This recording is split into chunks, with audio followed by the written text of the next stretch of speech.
Okay. Okay, good evening, everyone. Before we get started, I just want us to remember we lost a great pioneer this week within justice, Ruth Bader Ginsburg, from 1933 to 2020. One of her quotes was, "I would like to be remembered as someone who used whatever talent she had to do her work, to be the very best of her ability." And I'm going to give a few seconds, a moment of silence for her. So,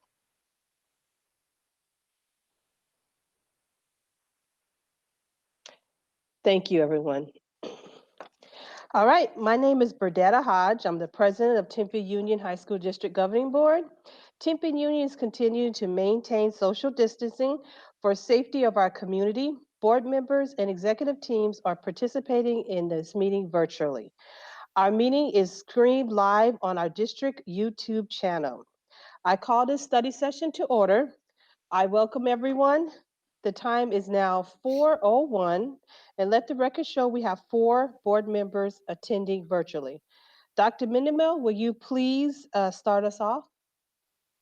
Thank you, Madam President, members of the board, and those who are listening. You're muted. Sorry, there we go. I think I'm off mute now. So thank you, Madam President, members of the board, and our viewers and listeners out there. We appreciate all of your involvement and participation. We called this study session to just bring everyone a little bit up to date on 2 particular items. One, our health mitigation plan and the protocol to kind of address questions that we have been receiving, board members have been receiving, teachers have been expressing. And so we want this opportunity to answer as many as we can within the hour on that topic and provide some clarification and direction for as we continue to prepare for welcoming students. And then the second presentation will be on an update on our athletics and information being gathered and shared from the AIA and other health agencies on the recommendations of moving forward with the athletic programming for the fall. And Mr. Huffine will be presenting on that. And Mr. McDonald, our assistant soup for district operations and student safety. And I was remiss in providing Mr. Huffine's title. He is the director of athletics and activities for the district. We're proud to have him, both of these gentlemen, to this evening. So we will begin with the health mitigation plan. Is that correct, Mr. McDonald? That's correct. We've got a little video we want to share that maybe if you didn't tune in last Wednesday, I'm hopeful that we'll be able to share that today as well, just to as a precursor to remind you of some of the work that we will be doing today, but ongoing. Thank you, Superintendent Mendeville. Thank you again to Governing Board President Hodge and Governing Board members. We're here tonight just to answer some questions and talk a little bit more about the health mitigation plan review. We'd like to do first is show you again the health mitigation planning video. And what we would like you to see and hear is the things that we're going to ask our students and our staff to be doing. So Mr. Cole, if you can go ahead and put that on for me, please.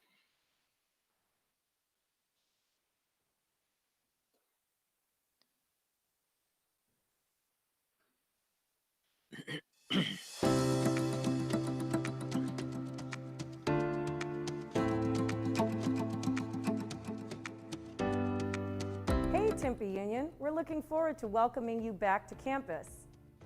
The purpose of this video is to explain the rules and guidelines associated with returning to school.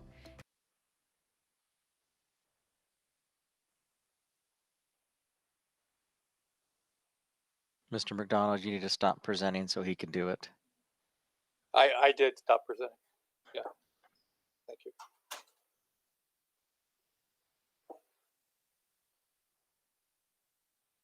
It says Warren Cole is presenting. Thank you, Sean.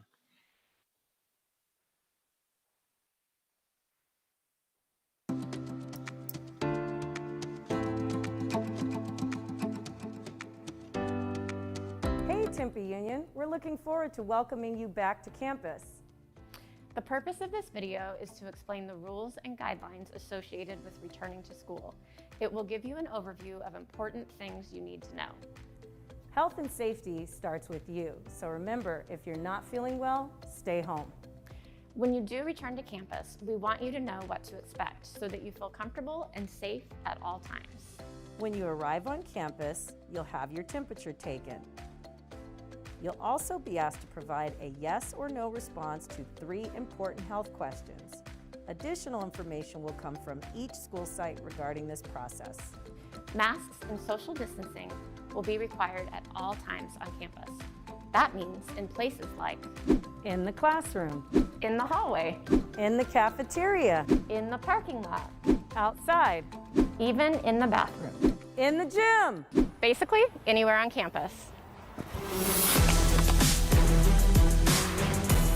If you're taking the bus, you'll be wearing a mask during your ride. Temperature checks will be enforced prior to getting on the bus. Seating on all buses will also be socially distanced, and occupancy will be limited to 28 students to enforce these protocols. If you're driving to school in a private vehicle, mask up as soon as you get to campus. Masks must be worn properly. It is important to navigate campus properly and maintain social distance whenever possible. Please be sure that you are following the arrows posted throughout your campus. Social distancing guidelines and protocols will be enforced in the hallways, classrooms, cafeteria, and everywhere on campus. Additional information on lunchtime guidelines will be circulated by your campus. Campuses will be cleaned and disinfected every night. Please make sure you are being responsible for yourself and follow proper hygiene protocols, such as wash your hands regularly for 20 seconds with both soap and water. Use hand sanitizer if hand washing is not an option. Avoid touching your eyes, nose, and mouth with unwashed hands. If you have to sneeze or cough, do so into a tissue that you can throw away. Disinfect your personal items often, like your phone or water bottle. Avoid contact with people who are sick. And most importantly, stay home if you are feeling sick or experiencing any COVID-19 symptoms. All visitors will be required to check in at the front office and follow the same health and safety protocols as students and staff. For more information about our health and safety protocols, please refer to our Health Mitigation Plan link below. The Health Mitigation Plan also contains contact information for each school site's COVID-19 contact person. If we all follow the guidelines, we can help keep each other safe. And remember, it's totally normal to feel overwhelmed or anxious right now. There are people on campus for you to talk with, and resources are available for you. There's a link below for additional resources. Don't feel like you have to go through this alone. Reach out. We may have to physically distance, but we will never emotionally distance ourselves from our TUHSD family members. This is a tough time for everyone, but we will continue to become TUHSD stronger.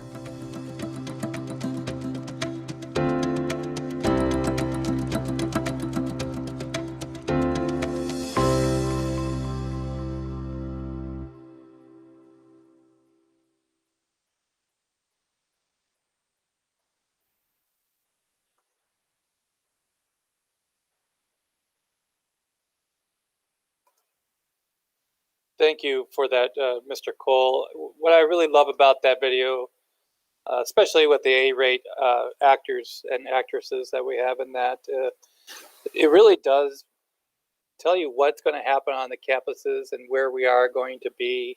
And what really Dr. Mendeville says, and really 3 things. If we could really do a great job on using our masks regularly, staying socially distanced, and then the health hygiene part, staying home when we're sick and washing our hands, we'll be able to do everything that we need to be able to do to keep our staff and our students safe. There are a few more things, of course, that we would like to discuss tonight.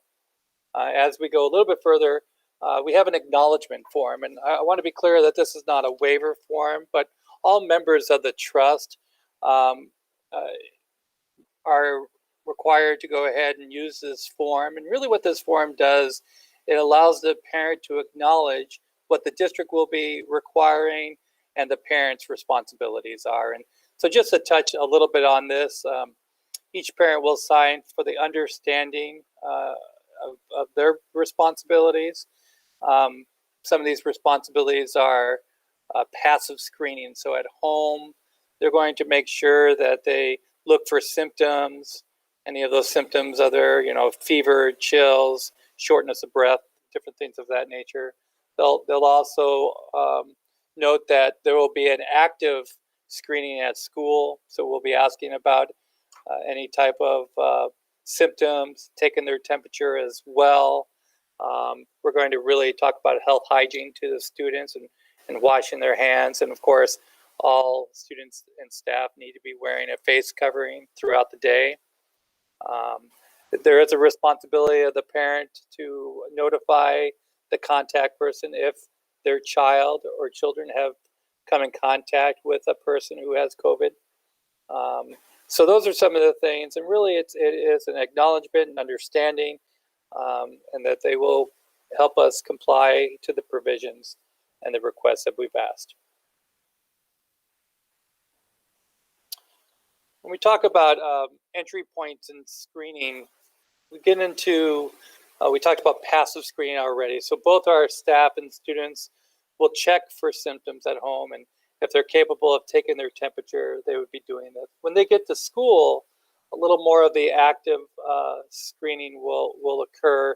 We'll be taking temperatures. We'll require our adults in the building to do a QR code to answer the 3 attestations questions. Basically, have they been around COVID? Do they have any symptoms, or have they traveled to anywhere that might have a high COVID population at this point? We also will talk a little bit about triaging. So if a student or staff member comes to school, we take their temperature and their temperature is a little bit above. Again, we're looking for 100 degrees or higher. If that's the case, we may have that student or staff member sit in a holding, or I should say a triage area, until we could take the temperature again. And the nurse will take a temperature as well to ensure that we are only allowing those that are healthy to come into our building in order to mitigate COVID from coming into the campus. If during the day a student goes to the holding and has symptoms of COVID, the nurse will require that student to go to a containment area until their parent or guardian can come pick them up. And then, of course, we will continue to use the CDC criteria for the parents and for the staff members and the students to when we can discontinue home isolation.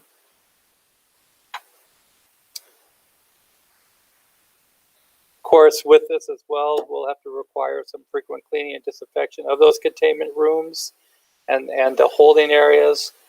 We will continue to do health investigations and contact tracings, and of course consult with Maricopa County, as we did today, on any next steps that we may have to do. Some questions on symptoms and exposure screening. Some of the basic symptoms: temperature is going to be a big one, sore throat, uncontrolled cough, difficulty breathing, a newer one, diarrhea, vomiting, abdominal pain, and then of course one that is onset of headaches, and typically with a fever, but we want to be able to watch for all those symptoms. And again, close contact, we're wanting to make sure that people are not within close contact with an infected person closer than 6 feet without a mask, and of course for longer than 15 minutes. Again, we're coming up on a weekend or a week here shortly where people may travel. We ask that during their travel that they are still using the mitigating behaviors, protecting themselves and their families, and then to monitor any symptoms that they might have. And of course, the biggest thing that we can do is stay home if we're sick. And then again, we'll also continue to look at the areas of high community transmission.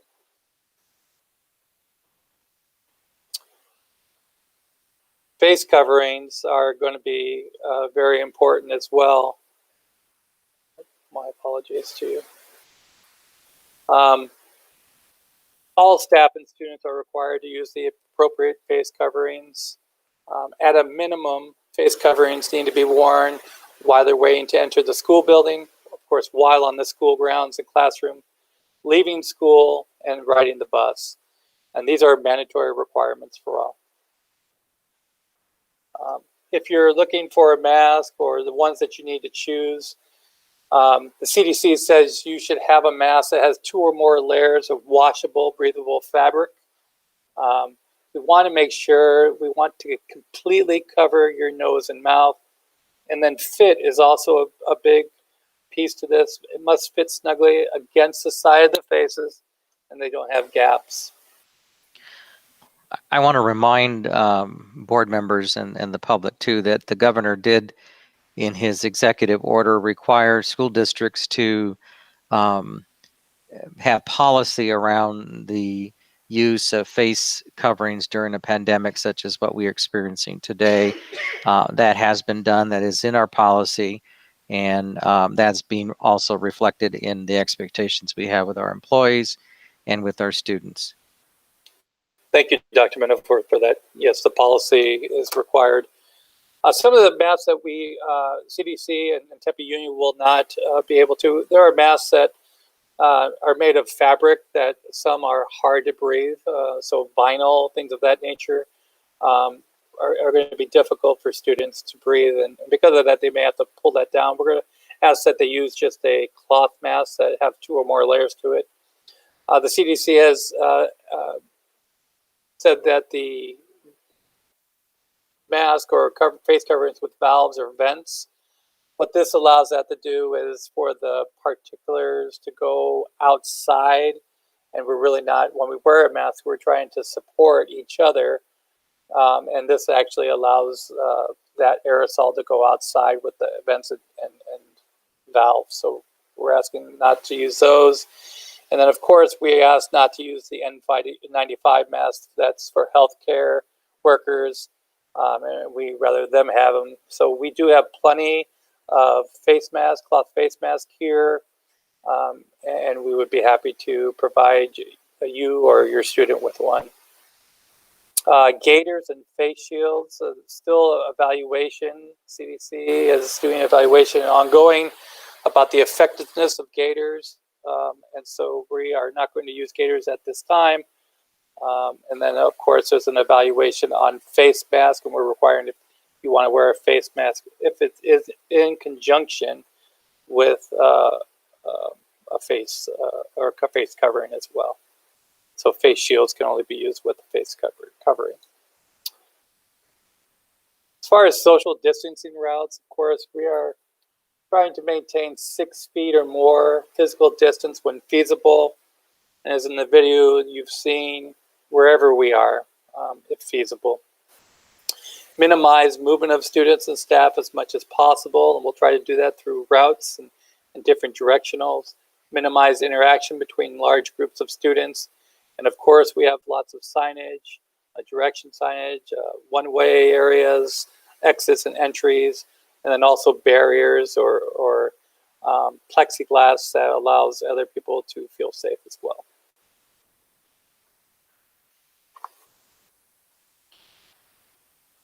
Staff will also examine and modify the layouts of their classroom. Administrators have been doing a great job with their communal areas and outdoor facilities. That could be used for lunches and breaks as well. And then we want to make sure we're reducing the number of people in the classroom as much as we can. Luckily, we have touchless water bottling filling stations on our campuses as well. We'll continue to use those. The campuses have been doing a great job, and the teachers have been doing a great job in spacing their desk and seating. The assigned seating is best, therefore the students can remain in the same seats.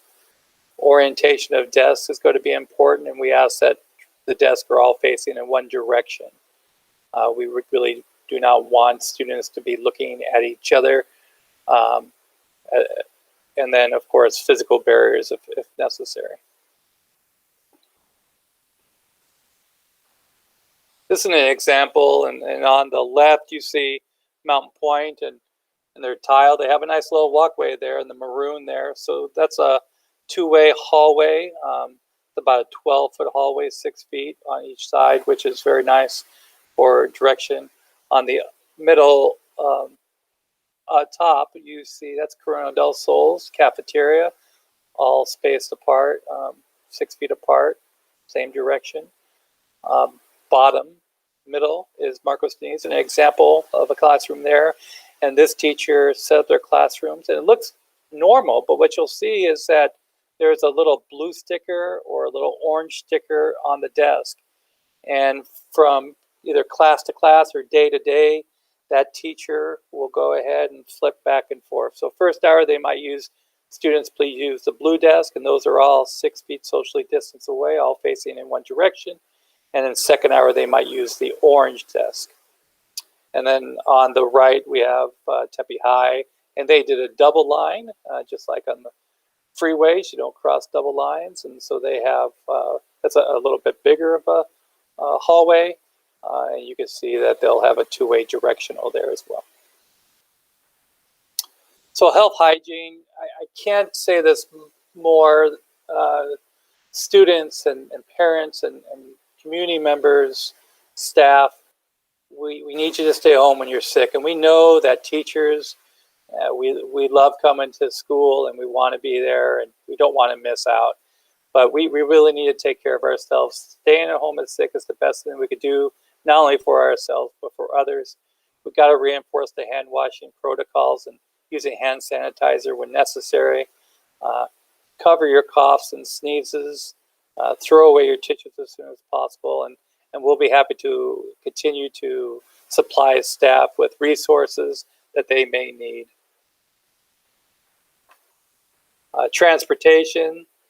The nice thing about transportation, they are helping with the active screening, so they'll be taking a temperature check as well. Our students will not have to be checked twice. So once they go off the bus, we know that they've been temperature checked and they can go into the school. We will look at continuing to doing physical distancing, of course, face coverings wherever we go. The buses will be cleaned and disinfected before and after each route, and there will be some extra PPE materials such as masks in case students don't have them. Normal capacity on our buses is about 56. We're looking at doing capacity at about 28, and that's staggering in a crisscross fashion every other seat. And then, of course, that would be with masks as well. Food and nutrition doing a great job for us already as well. Partner with the food and nutrition program to create plans and adhere to social distancing requirements. The principals have set up not only the cafeteria, but many different areas such as the gym annex or the amphitheaters or outdoor areas for students to be able to sit safely and be able to eat their lunches as well. Cleaning and disinfecting. I kind of want to go through this because people talk about cleaning and sanitizing and disinfecting. Cleaning really removes dust, debris, dirt, and other substances from surface by scrubbing or washing and rinsing. Disinfecting destroys or inactivates both bacteria and viruses. So things like COVID-19, influenza, the rhinovirus, all on hard and non-porous surfaces. Our daily cleaning and disinfecting really is going to be disinfecting almost everything. So I'll give you an example. We're going to clean the administration area, counseling area, nurses area, special needs areas in the buildings, gymnasiums, auditoriums, trainer rooms, equipment rooms, athletic locker rooms, weight rooms, all benches and seating, restrooms, including mopping, door handles and push bars. And then, of course, in the classrooms, it's going to be very important that we disinfect, wipe all the following areas clean, and disinfect with the door handles, the teacher desktops, the student desktops, all countertop surfaces, keyboards, mice, telephones, printers, keypads, you name it. when the custodian finishes with a classroom or an office area, he or she will place a piece of blue tape on the door and the jamb of the classrooms that have been cleaned. This will tell the teacher that when they come to the room the next day and see the blue tape, they will know that that room has been cleaned and disinfected. If there is no tape, it is to be presumed that it was not cleaned or that it still needs to be cleaned.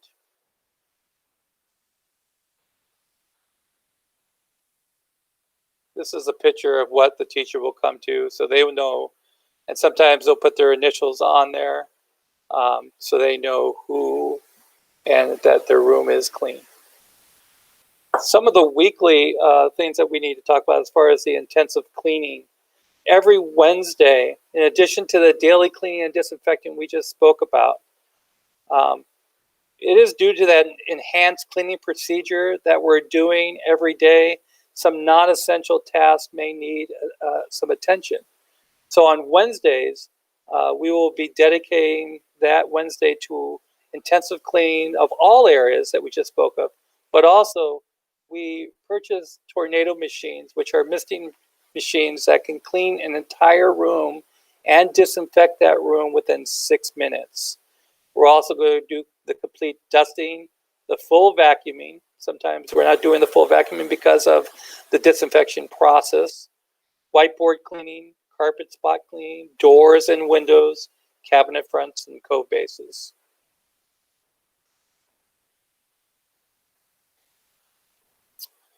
We put this together working again with certain people, administrators, to say, what does it look like for Teachers' Day and COVID responsibility? So prior to coming back to this site, we're asking all to read the health mitigation plan. And I know that every principal went through the health mitigation plan and how they are actually doing it on their campus as well. They had a great meeting with all of their staff members last Wednesday. So when teachers come in or employees, they'll park in their parking space or area. They'll place their face covering or mask covering their nose and mouth prior to getting to their assigned staff entry. At that point of entry, they'll answer those 3 COVID questions with a QR code, and their temperature will be taken. They'll immediately go to their classroom or workspace. Of course, we prefer during these times to use phones, emails, IM, instant messaging, remote meeting platforms to meet with others. We're going to try to avoid a contact person as much as possible. Of course, we know that we need to do that, and that will be okay to do so as well. We're going to follow the route to the classroom or workspace. Be sure to notice and remove the blue painter's tape on the door. Again, we want to be able to remove that tape completely, and so this will signify that the classroom has been used and will need to be cleaned and disinfected again. We want to make sure that we ensure the room is set up for social distancing, 6 feet or more, and make student seating charts for each class period. Students will report to their classes immediately, so when they go onto campus, if there is not a place for them to go, the administration has set up some areas in their cafeterias, outdoor areas that students can sit 6 feet apart safely until their teacher gets to their classroom. We're going to ask that the classroom doors be open at the beginning of each and at the end of each class to greet their students and then direct them to sit in their assigned seat. We're also going to remind students of the mitigating factors on a regular basis.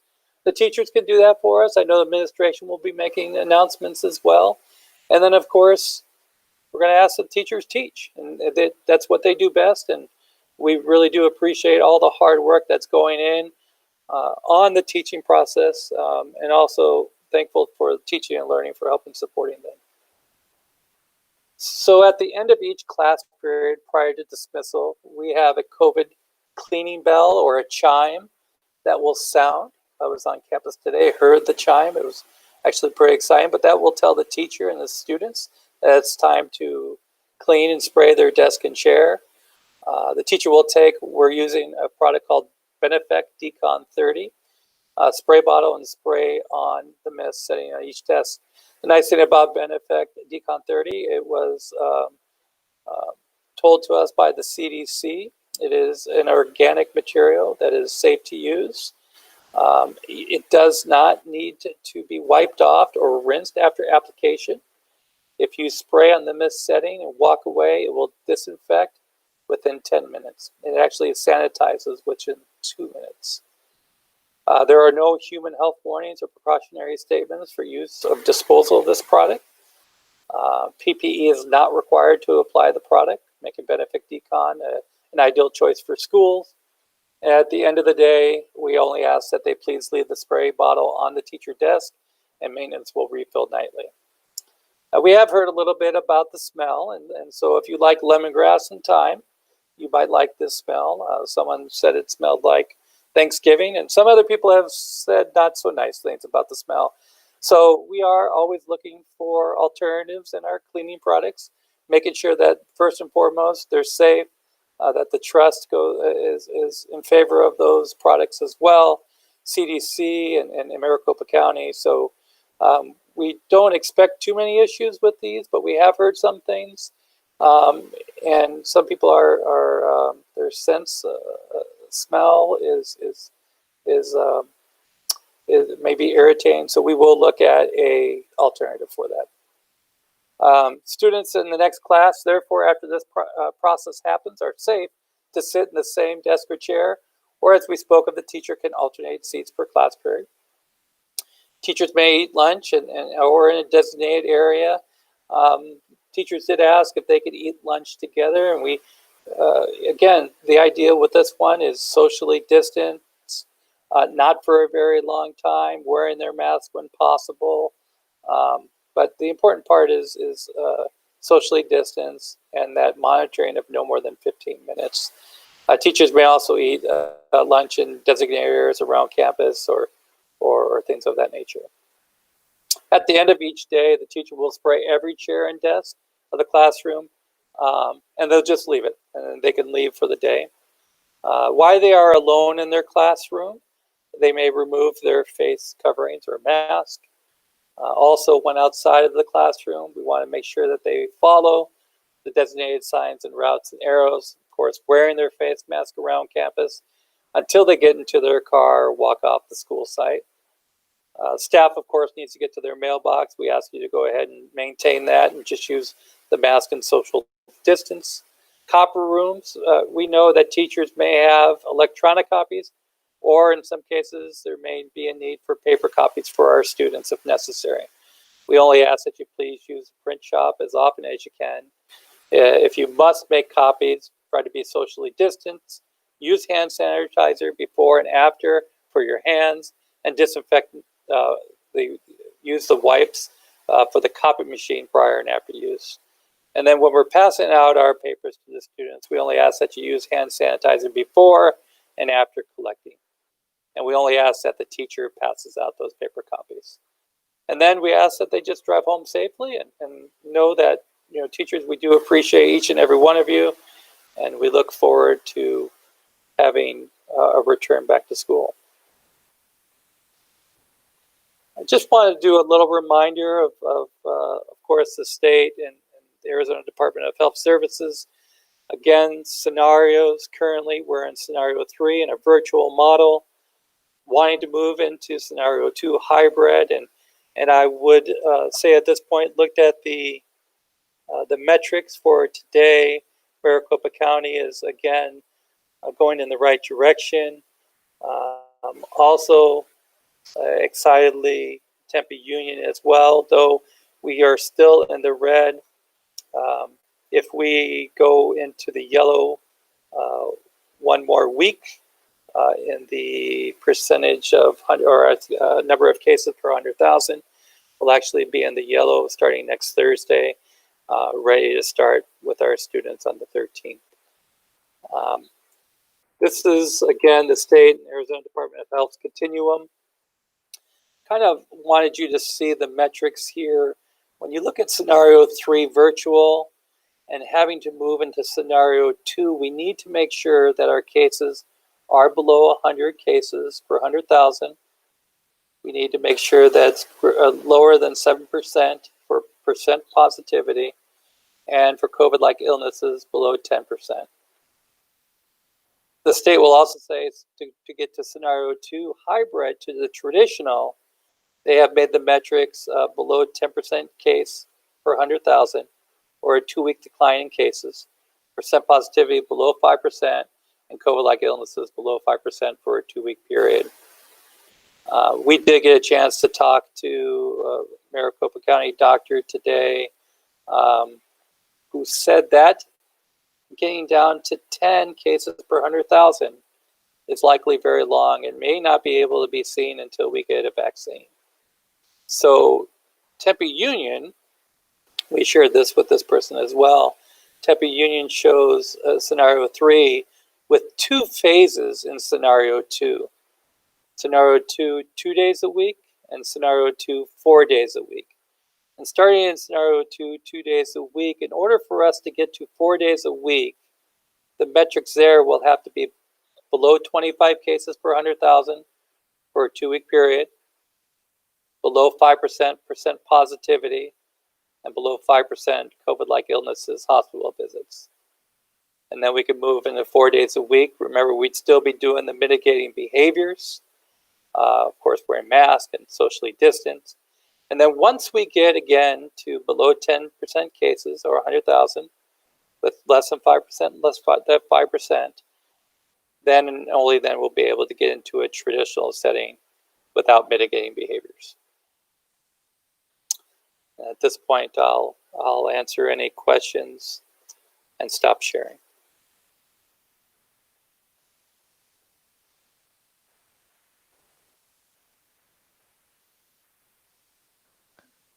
All right, Hello, thank you. I'm sorry about that. I first to start off that we have about 25 minutes for questions before we start our next presentation. We're going to go on a rotation. Each board member will get 1 question and a comment, then rotate to the next board member and rotate so we can all get our questions in there. So it looks like we're starting off with board member Helm for our first question. Surprise, surprise, right, Sean? I wouldn't want it any other way. Weird in letters last week, and I have talked to teachers at the beginning of this week that say they still do not have supplies and or extra face masks for those students or people who might forget. They have talked to their principals who don't seem to know. When will the supplies be in the classrooms, in each classroom? No problem. I do know that answer today. The warehouse sent out a new set of supplies today. So I believe the plant foremans and the custodial staff will be placing all of that material into the teachers' classrooms. Thank you. Okay, looks, Mrs. Lau? Yep. Thank you. So I have a question on classroom size, the number of students and the way we're dividing students. So I believe we're dividing them by alphabet, but in any one day, a teacher may have 20, 22 in a class, but then the next one of her classes could have 10. I mean, it's not going to be evenly distributed, right? And so my question is, when we have kids in the class that are more than allows the 6 feet apart, what are we going to do? Very good. So depending upon the classroom, we have looked at, we have probably 3 different size classrooms really when it comes down to it. So we have looked at some of our special ed classrooms being able to only maybe maintain 12 or so, where most classrooms can maintain somewhere between 15 to 18 students. So in the case where we have a little bit more, and that really is an outlier because I have spoken to the principals where maybe they have 3 or 4 classes of that size, we might want to look at a different alternative classroom, a bigger classroom, a pod in the auditorium, maybe even using the cafeteria if it's available during that time. I know Dr. Wilson and I were talking about that today. Dr. Wilson, do you have anything else you want to add on to that? Just to continue with what you said, I think the assistant principals for academics are aware of those sections. As Mr. McDonald said, those are the outliers. Might be 2 to 3 of those, and they are working with those teachers. But again, it is an if. That's if all 22 of those have elected to return in person. So they're also looking at how do they balance that among those sections, but we'll really know more. We're learning from our surveys, but we'll also learn from the 13th when students show up, and from there we'll also just adjust the planning with where those classes are. Thank you. Thank you. Okay, Board Member Barraza? Before I ask my question, Mr. McDonald, how many cohorts do we have, or is that still the process in place that we're looking at?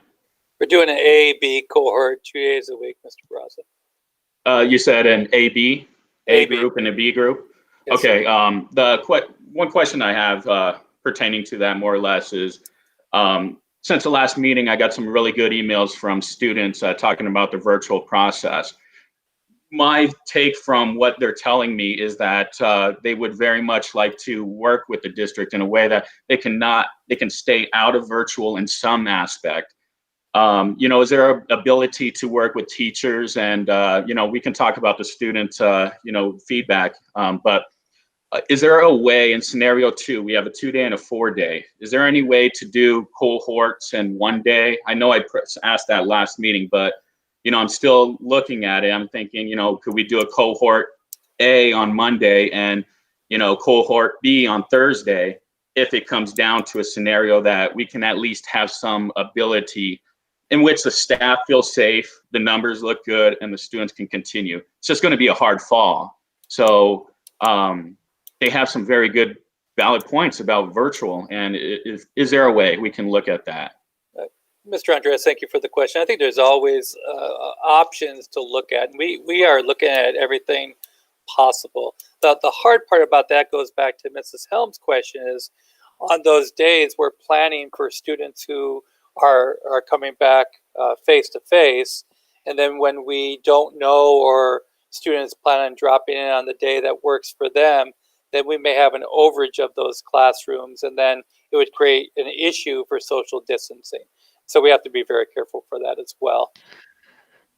I want to respond a little bit to that just real quick, Mr. Barraza, Board Member Barraza, that the 4 cohort model, where we have 4 groups of kids, Monday, Tuesday, Thursday, Friday, or however it's orchestrated, presented challenges with the hybrid blended learning instructional piece. And so we listened to our teachers when they said that's just it's anything's doable if you put your heart and mind to it, anything, but it certainly had its challenges. So that not great challenges, because that this model has been around and is used internationally. So it's not like we're inventing something that the rest of the world isn't using in their educational institutions. It's just that our teachers felt more comfortable with a 2 cohort model to start off with an A and B structure. And then the other piece about, because I think what you were asking about is with the student input, and I'd like to have that to reference to see if we can use some of those ideas from our kids.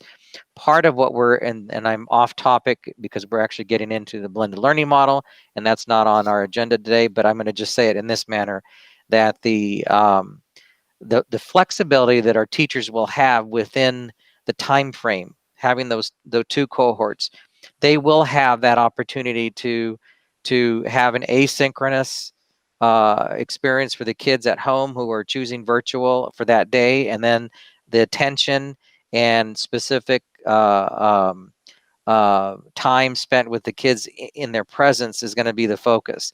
And so what we've been trying to share with them is there are ways to navigate that dependent upon the instruction, dependent upon the content that needs to be learned, and for each of the groups.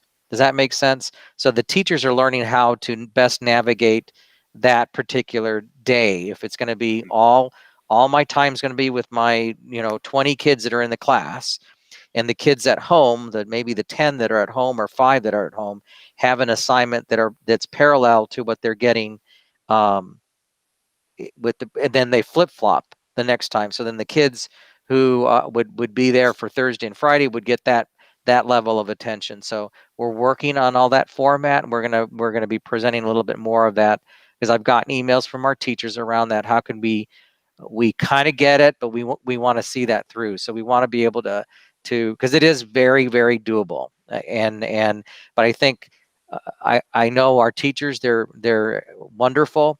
They're perfectionists. They want everything to be perfect on day one, and it's not going to be, and it's okay. So, but we'll work on that. I know I'm off topic, and I've just violated the own. So, thank you. Yes, you're off topic. Thank I you. appreciate that, and I'll just reach out to you, Dr. Mendeville and Mr. McDonald, to share that feedback with you guys, so that way you guys have the information and their concerns. I think it'd be great knowledge, and I do completely understand what you guys are talking about, and I'm looking forward to knowing more about that model in the future. Thank you. Perfect. Thank you. Thank you. I'm going to ask my question and then we'll go back around again. I only have one question, Mr. McDonald. Mine is more about the time between classes. Is there going to be someone that can help, like just make sure that they're not, because they're students. They're going to want to talk to each other, make sure that it's lined. Do we have enough security for all the measures we're putting in place with the temperatures and everything? And just to make sure that, do we have enough manpower to help with this help with the mitigations we're doing in the classrooms, in the schools? Thank you for the question, Ms. Hodge. We have a mantra. It's going to have to be all hands on deck during this time. So of course we have, our teachers that could be by the doors monitoring. We have, of course, the security guards. If we need to use our admin assistants or others to help during the breaks, everybody being out during the break is going to be really the thing that's going to need, until we can build the culture that, students just do what they do because it's the right thing to do. And they will. We've seen that already with athletics, and Mr. Huffine will speak to this a little bit later. But they want to, because they want to be at school, they're going to follow the mitigating behaviors. And we just have to have them understand that we want you to be back, but we need you to do these things in order to stay and stay out of virtual. And so that's really what we're going to have to model. And Thank you. The other piece to that, Board President Hodge, is that while we'll have extra all hands on deck mentality, we have to remind ourselves that these are kids, they're social beings. My biggest thing is that if they have their face covering, we're in a much better position in preventing a spread. If the kids are doing that much and trying their best to social distance, but even when they're transitioning between classes, they need to be have their face coverings on. That's probably the most critical piece for all our students when they're out and about, and for the adults. But I want to be mindful. They're kids, and I don't want them to have. We want to get through this temporary period, because it is temporary. While it may not feel that way right now, it is temporary. Thank you, Dr. Mendeville. Board Member Helm? Thank you. Wednesday is a deep cleaning day. Is that still correct? I think deep cleaning is I think that kind of gets us an interesting place because of the semantics. Every day really is a disinfecting day. And to me, that's what we're talking about here, is how do we make sure that we ensure that we're disinfecting towards the COVID-19. Wednesdays really become extra cleaning, so even deeper cleaning, if you wish, or more intensive cleaning, I like to say, because we're using the misting system on all surfaces and on that day, and then of course in all areas. And then we're also catching up with anything else that may not get done on a regular basis, such as our vacuuming. We might just spot vacuum and pick up certain things, but really making sure that on Wednesday we start in the morning, early 6 o'clock, and finish up at like 10:30. And so during the daytime, we'll be sure to make sure we're doing the big things, the gymnasiums, those areas. And after the teachers leave for the day, that's where we'll get into their classrooms. Thank you. My question really is, do the teachers have to stay on campus during Wednesday when all of this is going on? Or can they have their PLCs from home, their chats with students, their other work that they might be able to do at home instead of sitting around while the vacuum's going, the mister's going, and all the deep cleaning is going on? Well, to answer your question, as far as the cleaning piece, we will not be interrupting the teachers or the teachers' classroom during the day. We'll be doing everything else, bigger area where the teachers are not. and then after the teachers leave, that's when we'll go into their rooms and do that misting and vacuuming and things of that nature. May they work from home is my question. Dr. Mendel, would you like to speak to that? Well, I don't know why they would need to be working from home. If Many have felt that it would be safer for them if they could work at home. And so I wondered if there was at least an option that those who wanted to work from home could do so on Wednesday. Well, I don't want to give it a definitive answer right now, but it's something that we're talking about right now, and to look at that very seriously. But I would need to have some compelling reason as to why they would need to be at home on that day, particularly when initially that was presented that, what are they going to do? We're going to be cleaning around me. Well, we know they have their work day that ends at 2:30, 3 o'clock, they're out the door. And all the planning and modification to the operations, the maintenance and such, is that their day would then be, all that deep cleaning would be afterwards. So that excuse can't be, because that's what was shared with me at first.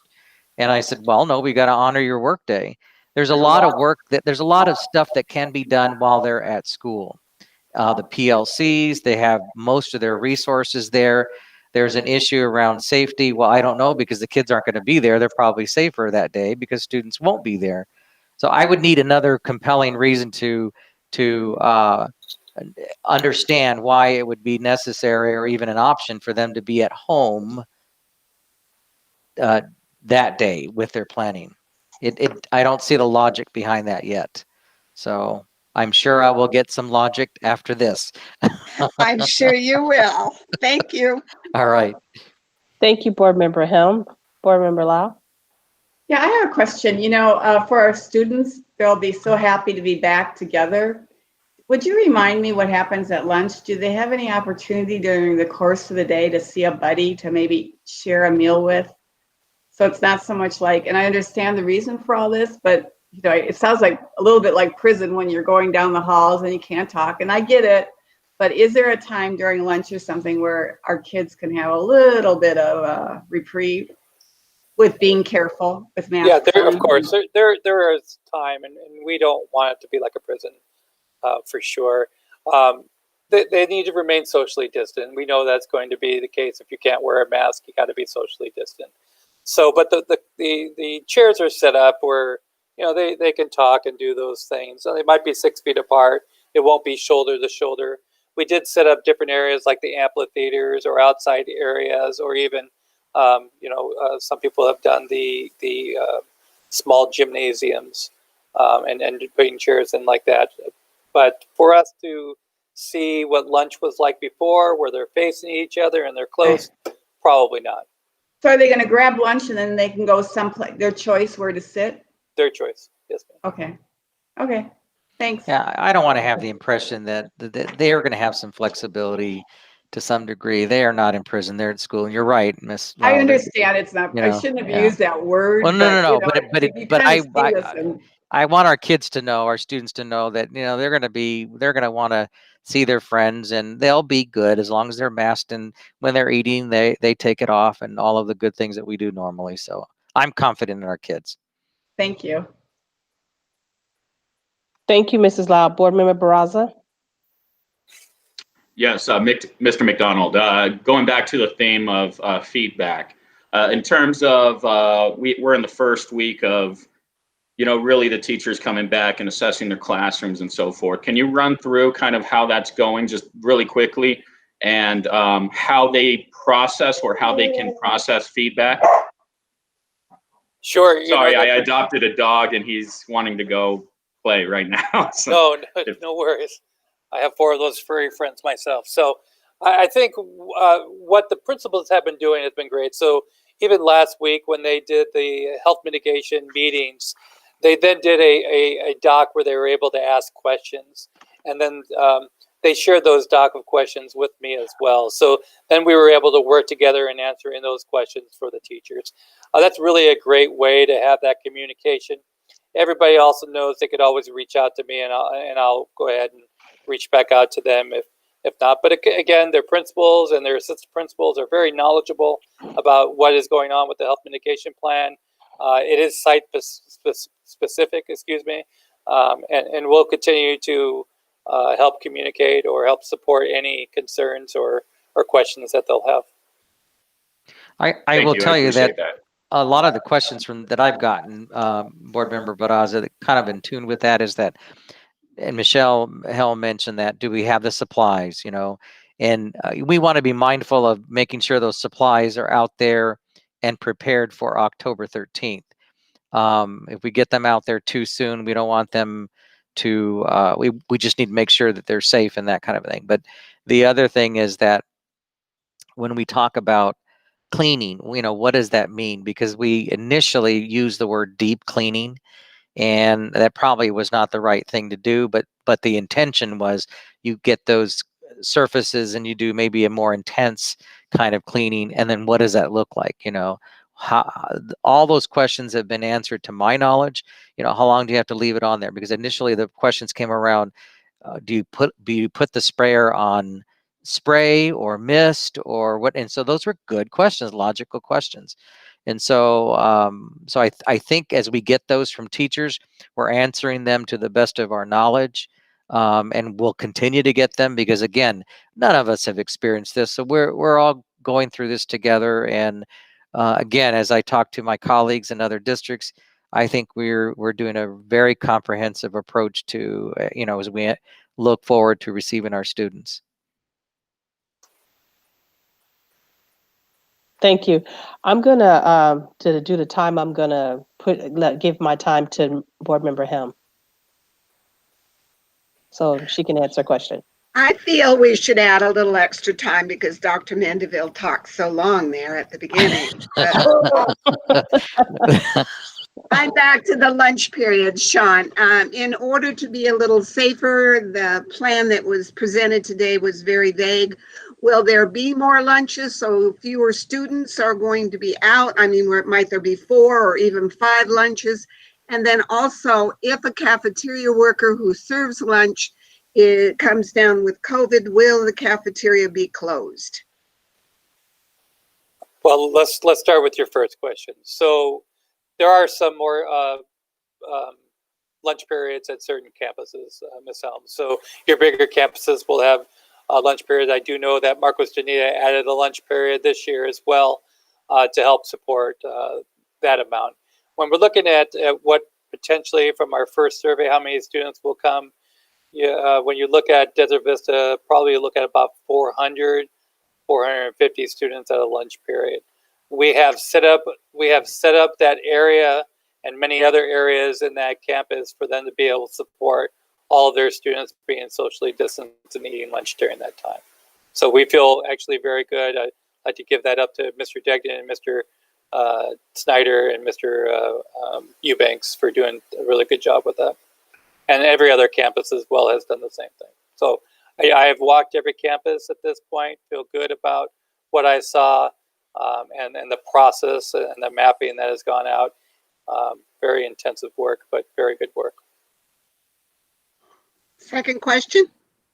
Second question, it depends on the case. So contact tracing is an interesting thing. So we start with the initial person and try to understand where they were and who they were around. Some don't necessarily always touch food. Some do touch food. And from there, it's probably going to be a question of contacting Maricopa County, working with their group to make sure we contact trace, see what they were around, who they were around. It could go, in a really bad case, could go to where we'd have to close the cafeteria, but more likely not. We would just have to figure out who we might have to quarantine and go from there. I want to just say one more thing. Sorry, Board Member Helm. But the other thing too is that if the directors and supervisors are doing their job, because that employee, if they are not feeling well, they shouldn't be coming to work anyway. Secondly, if they're coming on campus and they're temp checked, and that's just one way, but they've got a slight fever, they need to get home. I mean, so we want to catch that way beforehand. Let's say in the morning during prep, while they're prepping food for lunch, someone feels sick. that employee needs to tell their supervisor, I don't feel quite right. Send them home right away, so we can mitigate that before there's opportunity for interaction with a larger mass of folks, whether that's students or adults. So I can't be more emphatic about that with our directors and supervisors and our teachers and department leads and administration across the board. Okay, I'm not going to say any more, Mrs. Helm. You have the time get back. another question because of that, you realize. Thank you. We're going to go back to Mrs. Lau, and then we'll come back around to you, Mrs. Helm. So real quick, Sean, thank you and the principals and everyone working on all these details. It's a lot of work and I'm sure you're exhausted, and great job. Appreciate it very much. Quick question, where do the kids stand at the last 10 minutes while the teacher is cleaning the desks and chairs? Because that material that we're using is safe for students and staff, it's an organic material, they can stand right next to their desk. And again, you're looking at only the last 5 minutes or so. The teacher will hear the chime, they'll go ahead and spray the desk. They can stand right next to it, or they can line up socially distant around the walls of the area as well. And if they get it on them, no problem? No problem. Okay, thanks. Thank you, Mrs. Lau. Board Member Barraza? I have a question, but I can actually merge it into the athletics portion of the presentation. So I'm just going to wait for that portion for time. All right, thank you. Mrs. Helm? Thank you. Mr. McDonald and Dr. Mandeville, what do you expect of some teachers like PE, music teachers, art, drama, and even the substitutes who come on our campus who may not know our mitigation plan? I'm not sure how students can play through a mask their instruments. So how and what are your expectations for those classrooms and those teachers? Thank you for the question as well. That's a question we're still working on. I'm meeting with PE next week, and I'm meeting with the science teachers next week as well to discuss, and some of the CTE teachers to discuss some of these areas that, how do you do certain things? So choir, band. Now we could go outside, socially distant. So we can look at different venues, and of course an outside venue is always going to be better than an inside venue when it comes to those things that we necessarily can't wear a mask for and be socially distant. So we're looking for some alternatives for that.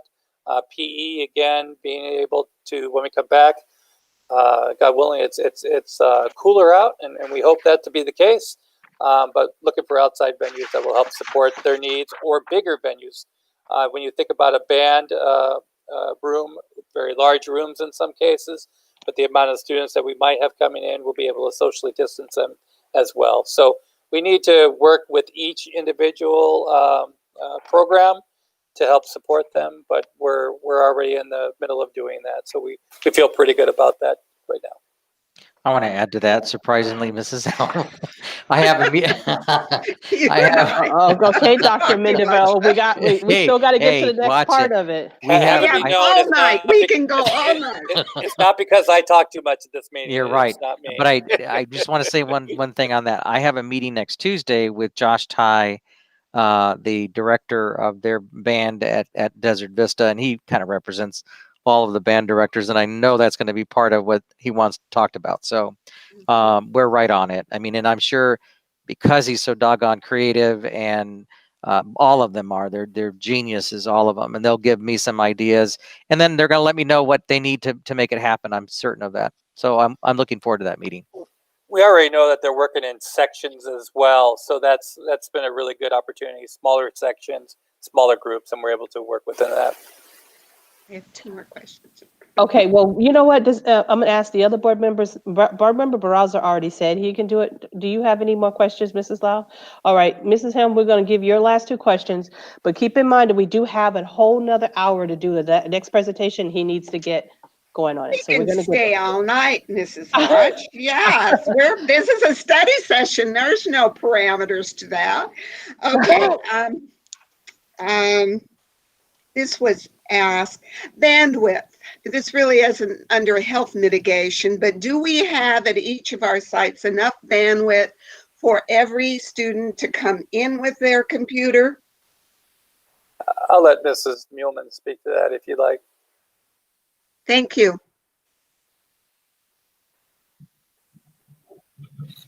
Yes, Board Member Helm, we have increased our bandwidth, the capacity, and it's being monitored on a daily basis. And so we're pretty comfortable that we have what we need. If we need to expand it more, we will do that. But we're very comfortable with where we're at right now.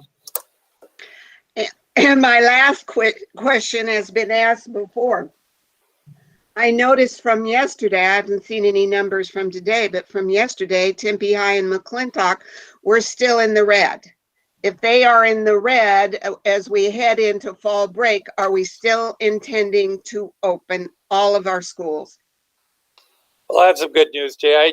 The metrics came out today, of course, for the Arizona Department of Health Services, Maricopa County. And when I looked at Maricopa County, that was all in the green and yellow, which was good. When we looked at the district is technically still in the red. However, for the district, our cases per 100,000 went all the way down to 63, so it's in the yellow. If that stays in the yellow next week as well, next Thursday, we will be then as a district be in the yellow. As far as 85281 zip code, that actually has gone down in half every week for the last 2 weeks. So we were at 700, went down to 300, we're down to like 170 today. So we're trending in the right area. And 85282 today actually is in the yellow. So overall, I believe we'll be in the yellow next week, prediction wise, and feel good about which way we're trending. Wonderful news. Thank you. And that's the last of my questions. Thank you. I'll give you a full metric report tomorrow in the briefing. Thank you. Thank you, Mrs. Hem. So we will start on our next section of it, and we'll pass it back to Mr. McDonald. Yeah, I'm just going to do a quick introduction. I tell you, working with Mr. Huffine has been wonderful. This has been a trying time trying to figure out, working with the CDC, the AIA, the SMEC committee, which is our medical committee for the AIA as well. It's challenging times, but he's done a really good job in working with our ADs and creating leaders. And so tonight we're just going to give you an update on our athletics and where we are. And Mr. Huffine, if you'd like to go ahead and present, and if you have any questions for me, I'd be happy to help support. Thank you, Mr. McDonald. And sorry, we're moving from the excitement of bandwidth and cafeteria to the boring world of athletics, but we need to get an update and let you guys know what's been going on. But I appreciate the time tonight. I'm gonna share my screen here.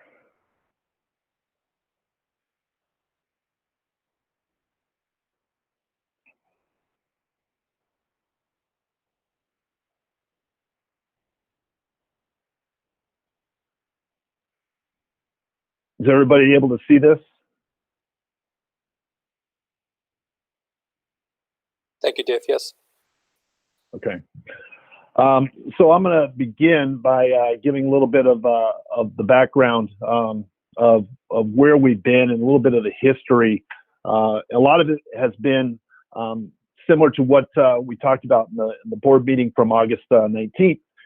And I just wanted to let you know where we're coming from and who we're consulting with. Obviously, the CDC, the AIA, the Sports Medicine Advisory Committee has played a really pivotal role in the direction that athletics has taken throughout the state of Arizona, as well as the Arizona Department of Health Services.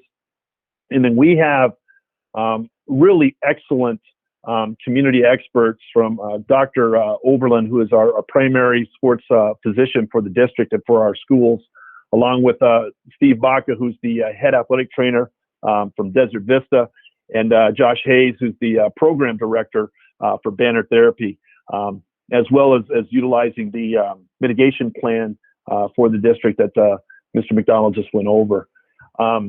Just a little history of where we started and where we really are today.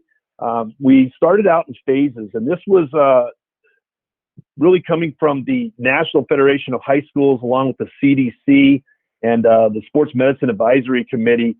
created the phases to return to play. And I put a timeline in what Tempe Union has been in, starting with the first phase, which was June 8th, and we were basically in it for 2 months to July 31st. We then went into phase 2 for the month of August until August 23rd, and then we went into phase 3 for pretty much a week and a half, and I'm going to get into the reasons why in a second.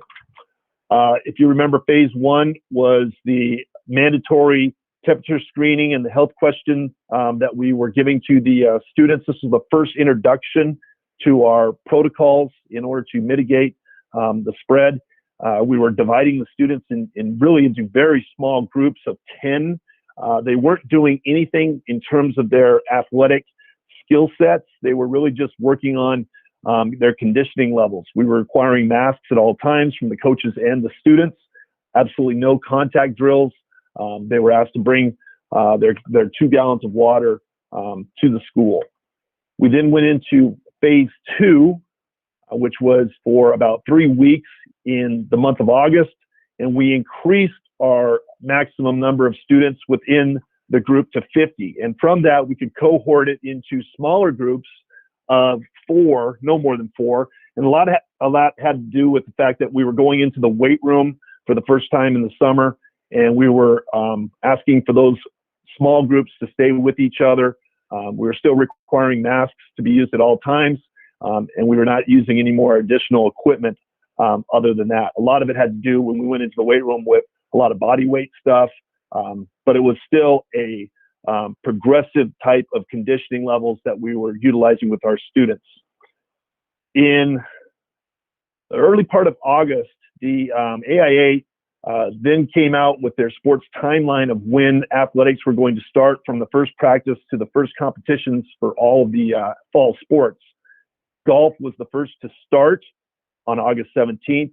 Cross country, swim, and dive then were August 24th. Badminton and freshman tennis, along with volleyball, started the 31st, and then football started on the 7th. While this was taking place and we were in phase 3, we were now increasing our progression into what we were going to do now in terms of game simulations, practices, scrimmages. We were now starting to work on our game-like activities and our skill sets for that specific sport. We were still doing everything we could to mitigate the spread with masks, with hand sanitizers. We were sanitizing all of the equipment we were using.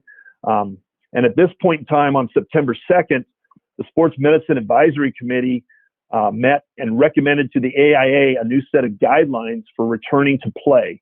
And this is where things started to change throughout the state of Arizona, because the SMAC committee categorized the sports not only into categories based on risk, but they also started to categorize things in terms of the new phases that will now be into benchmarks.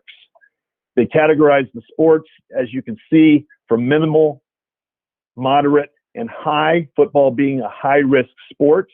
And the criteria for those sports to be officially able to compete was defined, and that definition matched the benchmarks set by the state for the return to in-person learning. And so the initial recommendations by the Sports Medicine Advisory that was adopted by the AIA was utilizing the Maricopa County data. And that's important to note. They are looking at Maricopa County as well as counties throughout the state. And they were utilizing those benchmarks. And we've gone over these benchmarks many, many times, and you've seen those. And they categorize them based on color, green, yellow, and red, which we have been very familiar with. The issue then became the risk categories that the sports were in. And with badminton and volleyball being an indoor activity, those were considered moderate simply because of the indoor activity. And what they were stating was you could compete in those sports if your metrics were in the yellow. For football, you had to be in all green, meaning all 3 benchmarks had to be green. And if we look back at where the green metrics were, the minimal community spread, that led to less than 10 cases per 100,000. And as we just heard from Mr. McDonald, as you are well aware, that is basically normal activity throughout the community, meaning we are not going to be doing any type of mitigation. There is no more mask wearing. School is normal, and everything is back to the way it was previously before COVID ever hit.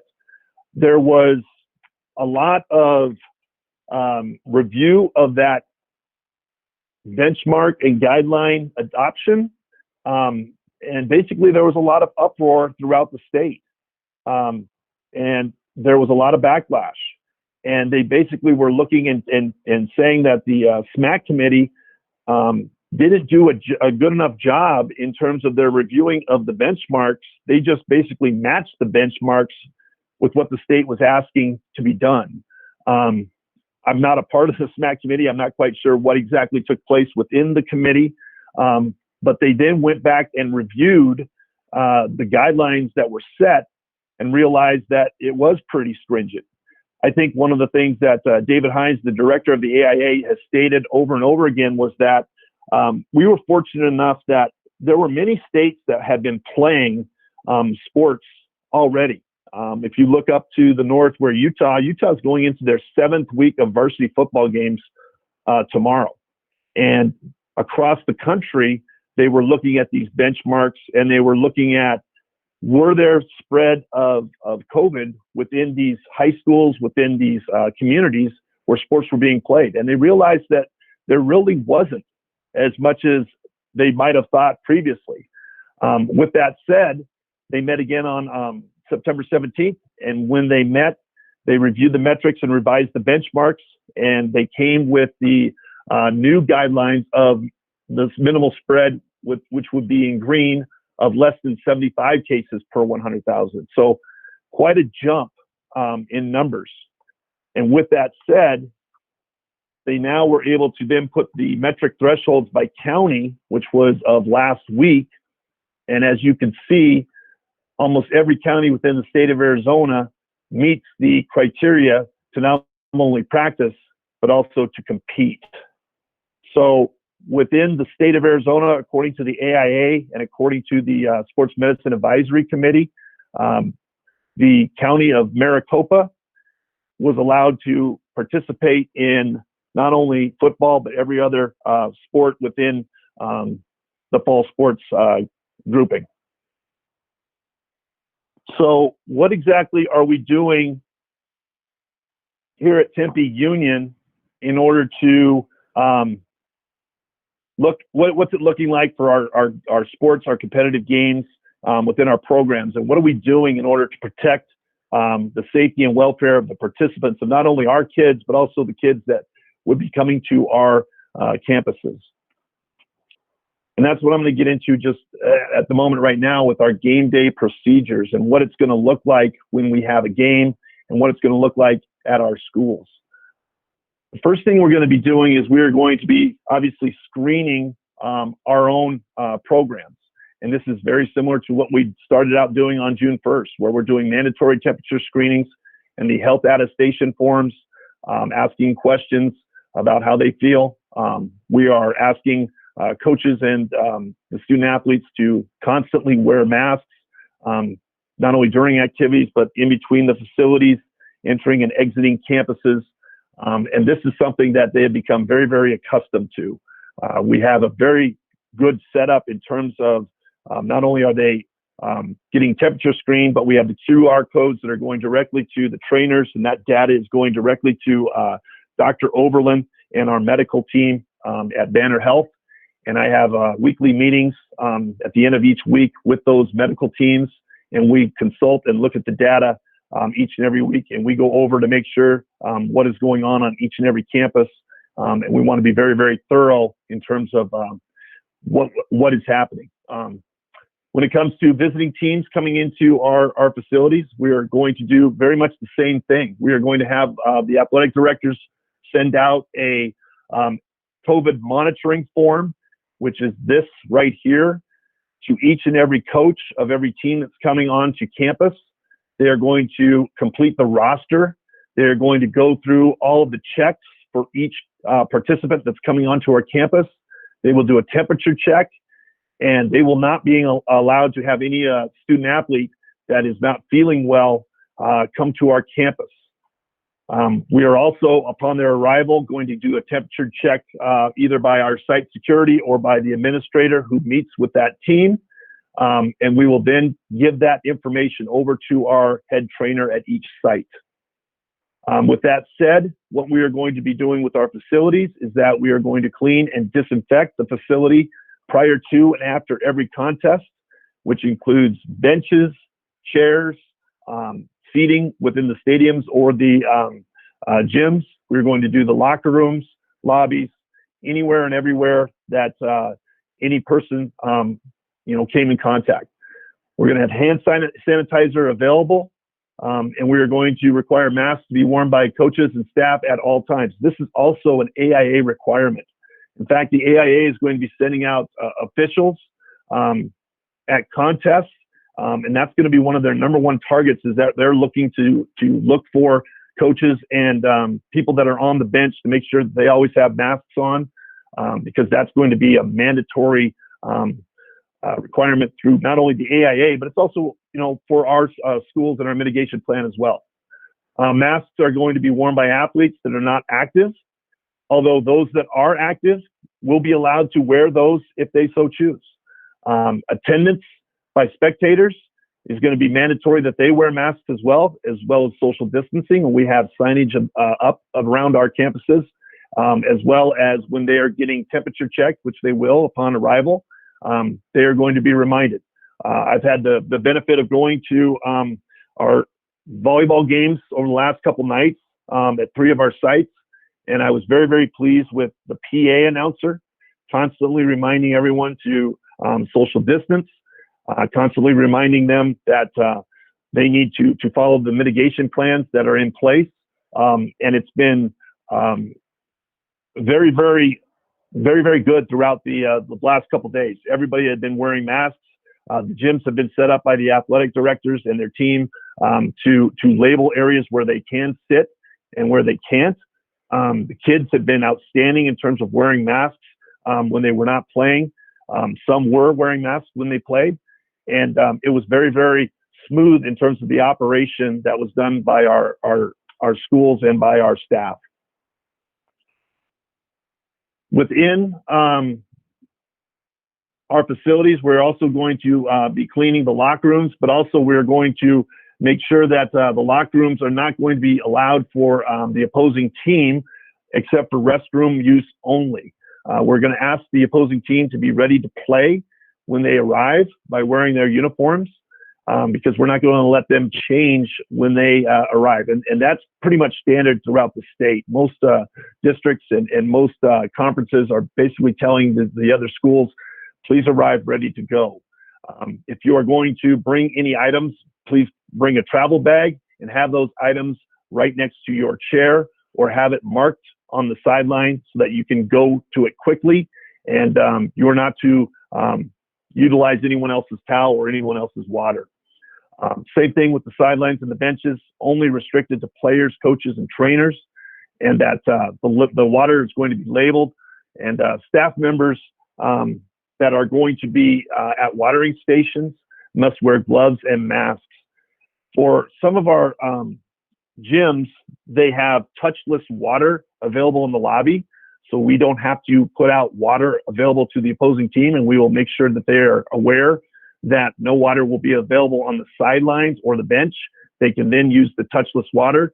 But for example, in football, on the sidelines, they are going to have to understand that we are asking them to please only have one person that's going to be operating a water station. Please wear gloves and please be wearing a mask.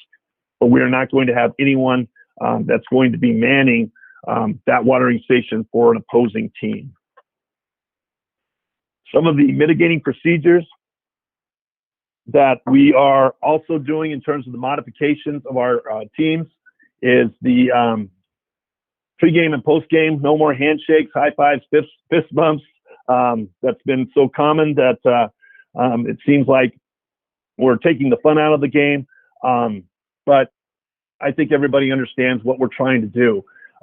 They're going to be having timeouts that are going to be extended, including the intermissions and halftimes and in between games for hydration and sanitizing equipment. There's going to be a ball rotation for football and volleyball. And I was very pleased over the last couple of days when I went to the volleyball games, watching how they were rotating the balls and sanitizing them and rotating them back in. It was a pretty fluid situation. And then following the contest, all teams and spectators are going to be asked to exit the facility immediately. And one of the things that was very apparent in all the gyms that I was at the last couple of days was as soon as the game was over, the PA announcer reminded the fans that they are to immediately stand up and please exit. They are not to wander around the gym area, and they are not to go and talk with any of their student athletes, either their son or daughter, and they are to exit the facility. And everybody seemed to understand, and everybody seemed to follow those guidelines. Same thing with officials. We are going to do temperature checks and also send them symptom questionnaire forms before they come into the gym or the field. We will allow restrooms to be available, but most of the time when officials arrive, they're arriving and then they change, but we're asking them, just like the players, to please be dressed and ready to go. So what are other districts doing? And it varies based on location, based on communities, but spectators in throughout the state is very similar, based on different types of metrics that they're going through. For example, Peoria is going to have only 2 tickets available for their home and away athletes. Same with Paradise Valley. Mesa is going to allow 4 tickets for home and away athletes. If you've been paying attention up in Flagstaff's metrics went pretty high, and there was a community backlash. They had a very, very late school board meeting Tuesday night that went past midnight, and then they were changing the direction, and they are allowing now athletics to continue, but they are going to only allow 10% capacity within their gym and stadium. Scottsdale, Gilbert, Chandler, and Combs, those districts are going to allow 25% of capacity with their gym and stadiums. And the hopes is that as we go through October and we get into November, that we will be increasing, or they will be increasing, the percentage of who can and who can't come into their gyms and stadiums. And then Higley and Queen Creek are sort of the outliers.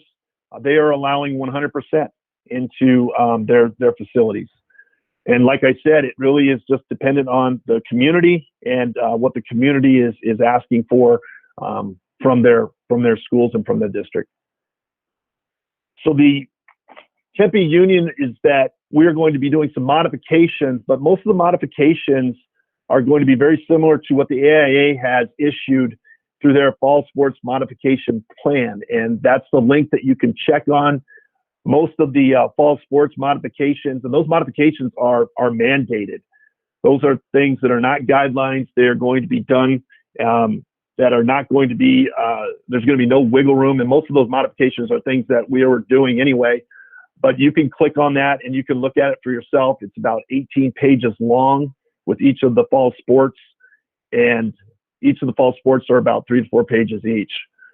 The one thing that I will direct you to, and this has been a question that's been brought up quite a bit over the last couple weeks, is that the AIA is going to ask that masks be worn for all times by their athletes, except for engaging in moderate to vigorous physical activity. We have asked our athletes to wear masks as much as possible, but we've had a lot of our coaches and community members have responded that it was very, very difficult for our athletes to engage in their competition while wearing a mask. And we are going to follow the AIA guidelines when it comes to this. We are not going to state that you are not allowed to wear a mask during the activity. If you want to wear one, you certainly are able to, but we are not going to mandate it during the competition of your sport. Just really briefly going through some of the modifications for the sports. For golf, in terms of spectators, it's going to be limited due to the course restrictions of that particular golf course. Fans can follow players through the I Wanna Maker app. and that's a live app that you can follow the players through the contest that they are competing in their match. Cross country, which is conducted at various areas and various parks and campuses. Spectators are asked to wear masks and social distance, but that is generally, in terms of the amount of fans, directed by the city ordinances of how many people are allowed to come onto a city park, for example. For swim and dive, spectators are not going to be allowed due to city pool restrictions. For example, in Tempe, the city pool restriction is 50 or less. So some of our teams are relatively large.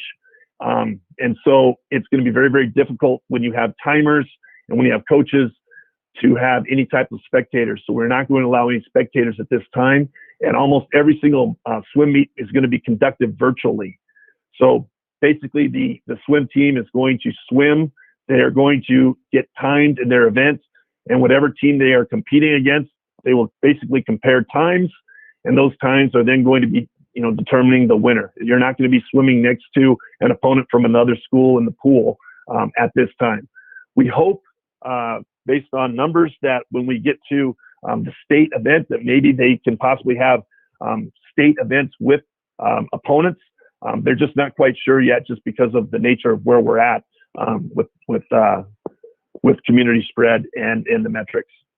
Badminton, we're not going to allow spectators at this time, simply because most of our facilities in our schools are being used for the small gyms, and badminton cannot handle spectators in a safe manner in those small gyms.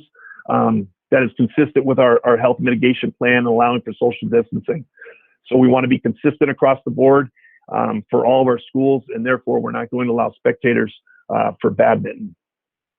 For volleyball and football, we are going to have each member and each participant have 2 tickets, as well as coaches that are going to be able to purchase tickets through an app, which is a ticketless application through our technology and phone, through GoFan, which is a company that has been used quite a bit in the last 4 or 5 years throughout the state. It's an official vendor of the AIA, but GoFan has been around for a while, but this is the first time that we're going to be using it, which is going to allow us to limit and administer tickets.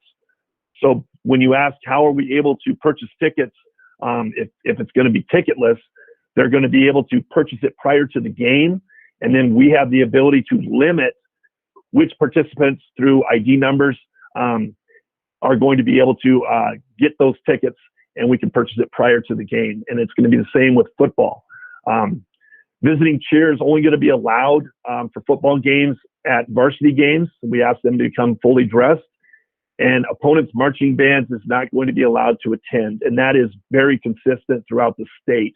I don't know of any district that's going to allow a marching band from an opponent to come onto their campus, just because of the logistics of marching band and how difficult it is. If we have participants that do not have the technology, in one of our players or student athletes do not have the ability to purchase through GoFan for whatever reason, we're going to be able to allow for a hard ticket to be available for purchase prior to the game, and they're going to just need to consult with the coach, and we're going to be able to take care of that specific student athlete. We're going to ask for spectators to follow the rules that we have for the health mitigation plan for any person coming onto our campus, wearing masks. The facilities are going to, like I said earlier, set up for social distancing. We are not going to have concession stands available, but we're going to allow for bottled water to be brought in. Restrooms are going to be set up for social distancing as well. Hand sanitizer is going to be available throughout the facilities. And like I said earlier, all spectators must exit the stadium immediately after the game, so that there's no post-game gatherings. And I mentioned the Tempe Union that will be using the GoFan for all tickets and cashless purchases. And AIA purchases or passes are going to be honored. For those that are not able to attend, the NFHS network is available. We're going to be live streaming every single one of our contests in our main gym and our stadiums. And that is a paid subscription through NFHS network. But if you've had that subscription and you're able to log in the last couple nights, every one of our games that have been in our facilities have been live streamed. And so you're able to watch any game that we have, whether it's home and for most cases away as well, can be live streamed on the NFHS network. So the next part is what would happen if one of the student athletes were to contract COVID-19. And the way the AIA basically outlines what a outbreak is when it comes to a team is when you have 2 or more COVID cases amongst a team, and a team is considered to be 25. When you have 25 members of a team or more, it is more than 2. And when you have 25 members or less, it is 2 or less. That is what is considered an outbreak. When there is an outbreak amongst the team, students and staff, whoever was contracting it, must have a 14-day period of quarantine. And when there's multiple members, a consideration must take place about suspending the activity. And so the activity, when you have an outbreak on the team, must be stopped for a minimum of 8 days from the last time that the team was exposed to the sick individual. So a complete shutdown of the team for the 8 days since the exposure of that sick individual. What is going to happen during this pause? Well, there's going to be time that's going to be extended so that there is a period where members of the team may be developing symptoms. And so that is what's going to be conducted during this time, is a monitoring of the team and determine whether or not any other teammates are going to be developing symptoms during that 8 days. If there are any athletes that do start having symptoms, then the start of that athlete's symptoms is going to start the clock again for another 8 days, if that makes sense. It's something that we hope does not happen. It may possibly occur, but following the direction of the SMAC committee, they believe that this is the best way in order to prevent any more spread. During the suspension of team activities, the school is going to work very closely with the health department to ensure contact tracing is completed. All athletes and coaches that have acute symptoms and illnesses or have a positive test will also will be asked to quarantine for 14 days until they are cleared by a healthcare professional. When they return, the athletes are going to come back. They're going to follow a return to participation protocol. And what that means is they're going to have to be symptom-free. And once they're symptom-free, there's going to be a 14-day rest period. And then following that rest period, a 6-day gradual and progressive workout plan that's going to be conducted. And the reason why is that the protocol is aware of certain side effects that not only COVID-19, but all viruses in general could ensue, which is a possible delayed onset of a cardiac issue that many people have been talking about lately, myocarditis. And myocarditis is a condition of an inflammation of the heart. And one of the things that we want to make sure of is that once they are symptom-free, that 14-day rest period is crucial because of a delayed onset. We want to make sure that they have the ability to go to their primary care physician to be treated so that they can go through and determine through those cardiac those cardiac tests to make sure that they do not have myocarditis. And athletes that have experienced significant trauma, whether it's concussion, we have a concussion protocol. If they have a major injury, whether it's a torn up knee or shoulder, there is a protocol in terms of return to play. And COVID is the same thing. They must be cleared by a primary care physician. And then there's going to be a 6-day progressive, gradual increase of activity so that once you come back, you're not going to be just thrown in and allowed to participate where you were. There's going to be almost a full week of gradual return to play. So if a student were to contract COVID-19, we're looking at a period of almost three weeks and possibly 4 weeks before they are allowed to actually participate in a contest again. And so our goal, in conclusion, is that we want these student athletes to get involved with sports that they love and enjoy the physical, social, and emotional benefits, while preventing the spread into our communities. And I can tell you, just in the last few days of being able to go out and watch, games, it's just so refreshing to see these kids play. They're following protocols. The fans have been following protocols. I saw probably the greatest JV volleyball game I've ever seen between Basha and Corona last night, followed by, Corona beating Basha in 5 sets. And Basha was the defending state champion in volleyball. It's fantastic, and it just gives you kind of a, this is why we do it. Because these kids just love it. They love being out on the court, on the field with each other and competing. And I know their parents and the community really respond well. And I'm really looking forward to even though this is a lot of work, and I know you've stated that everybody's tired, but when you get a chance to watch them compete, it kind of reinvigorates you. And I'll tell you this, I'm about an hour away from going over to Corona again and watching a scrimmage with McClintock and Corona for football. So it's happening. It's exciting, and I'll take any questions you may have at this moment. Okay, I want to thank you so much, David, for your presentation. It was very thoughtful and gave a lot of information. So we're going to open it up for questions. I'm going to do it in reverse. I'm going to let Mrs. Lau go first. So Mrs. Lau. Thank you. Thank you for the presentation. We're never going to complain again, are we, about rules and regulations when we get back to normal, right? It's going to be like smooth sailing.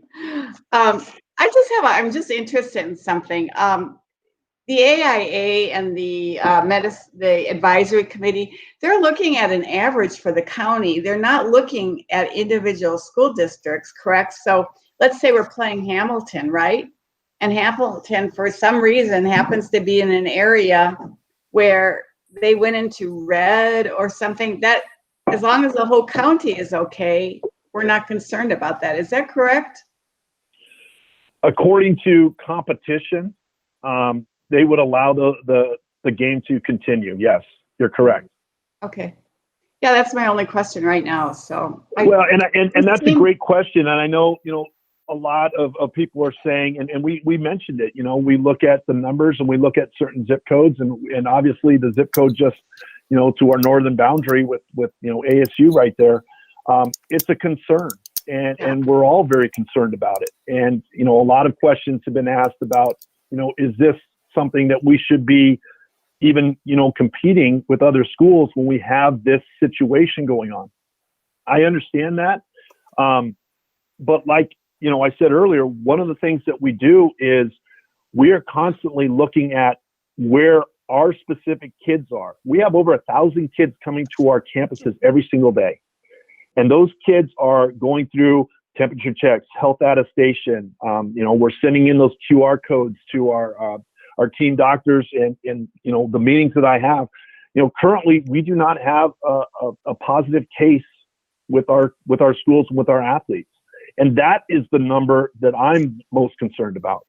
And obviously we're concerned about the community spread, but it's the individual teams, it's the individual programs that we're really monitoring closely. And, the AIA has put out those guidelines that what you do if you need to quarantine or shut down for 8 days. I mean, we're on that very, very close. That's why we send out that monitoring form to each and every team that's coming into our campuses, because we want to make sure that the kids that are coming in have been checked as well, because we do not want to have, kids that are sick coming over. Yeah, it's interesting that the AIA is not really in sync with Arizona Health, and I mean, but I'm so happy. I think the reason, and that's a good point. I really think that the AIA wants districts to have flexibility, And I know a lot of people have said, how come the AIA doesn't mandate this throughout the state and so that everybody is the same? But the problem is everybody isn't the same.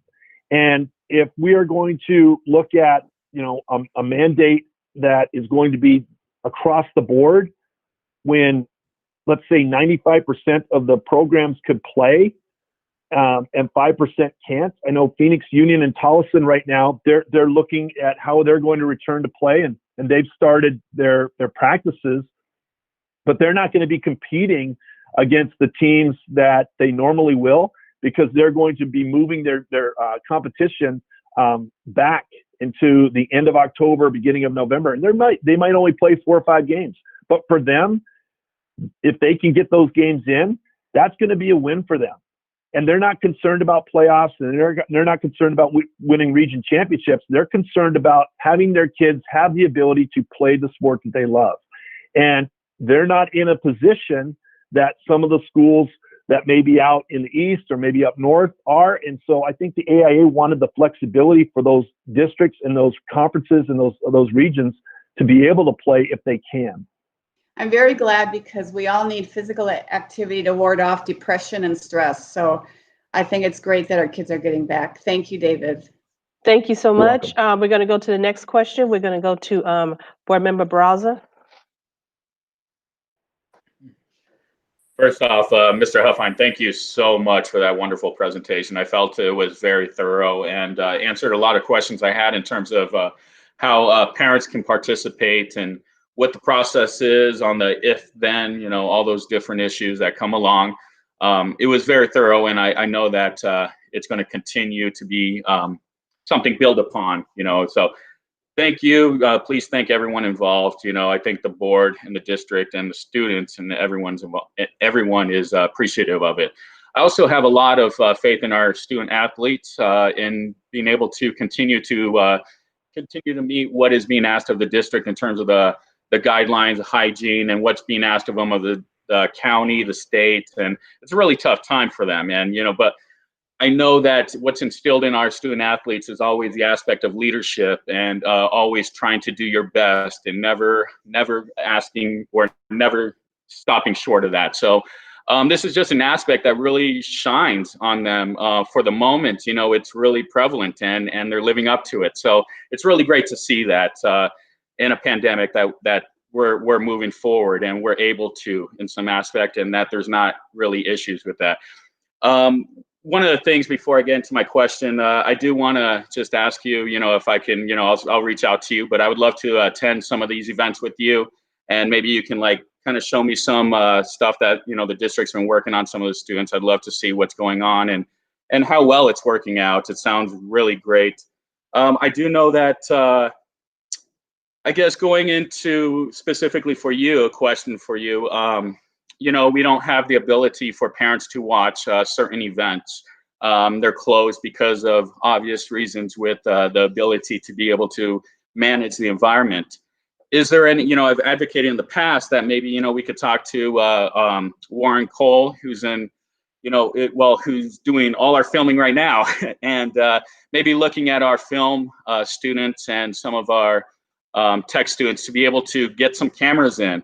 I would love personally to be sitting at my home with maybe, a couple of family members and watching a swim meet. I know it may be something that we can do. I know that we're doing that with some of the sports, but, just to get a couple of drones in the YouTube, I believe in the kids, I believe in Warren, and I believe in our district to be able to figure out, just to put it up on the YouTube channel. If you can explore that for me, that would be great. My question hold on a second. Really quick, I can tell you this.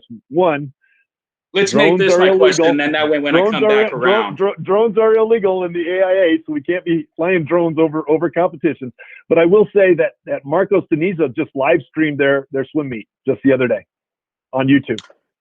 Great, that's great. I'll have to get that information so I can make sure I keep up with it.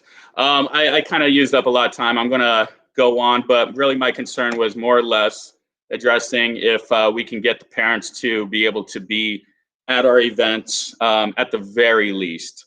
My son played baseball for Marcos before he graduated, and it's it's just, it would crush me. You know, it's like that was one of my fundamental joys in life, is just to watch him try, you know, every day at the plate and on the field. So if we can figure that out down the road, if it looks like it's possible, please let us know. Even if we can live stream it on the parking lot, it would mean a lot, you know, to be able to watch it, you know, just somewhere near, so they can hear us cheer at least. You know, maybe we're not there, but maybe we're like on the football field. So creativity is going to be the key right now in this year. And thank you so much for doing so much, you know, for our district. I know the students are so excited and proud to be able to continue some aspect of normalcy in this. We all need it. Thank you. I can, when you talk about creativity, I'll let you know this. I think every swim team, their timers are parents. And we are encouraging parents to be timers. And there's no shortage of volunteers, I can tell you that. Thank you so much for that. Also, Board Member Barraza, we do have an NFHS network that live screens all of our events. So we already have that on there. So I don't know if you remember, that's a part that we can all. Are they going to be all the events though? Every one of them. Every one of them. Okay, that's what I wanted to make sure. So as long as we're able to film it, you know, for all of our events, I think that's going to be the significant key to be able to move forward. But if we can continue to look at the aspect of parents being there, again, even when I played Little League, you know, having mom or dad show up there after work and seeing them, it's part of you, you know. So yeah, moving forward. And that's our biggest concern is the parents having the ability. And so, you know, one of the reasons why we're not opening up, you know, our capacity to our gyms and our stadiums, obviously because of numbers, but we also are not in-person learning just yet. And we didn't feel like it would be important that that we wanted to make sure that the students were in person before we allowed them to come to those events and those games. Hopefully, once we get to October 13th, we can extend the capacity and allow those students to enjoy being, you know, students again and watching their classmates, you know, participate. Okay, thank you, David. So much. That was really appreciative. Thank you for that. Thank you so much, David. We're going to go to Mrs. Helm. David, it was excellent presentation. Thank you so much. Lots and lots of information. My question really deals with the screen that you showed, our sport modifications. And though it says something about each member of the team, cheerleaders, etc., will get 2 tickets. Going back up to spectators in various districts, how many spectators total, or what percentage do you estimate that we will have at our football games? Can anyone come in? Is it only limited to these 2 tickets? So right now it's limited to those 2 tickets. So it's limited to our cheerleaders that are going to have 2 tickets available to them. Our band students that come in, there's going to be 2 tickets available for them. We anticipate, in terms of our capacity, right around between 12 to possibly 15% at this time. And hopefully we'll be extending that out. Thank you.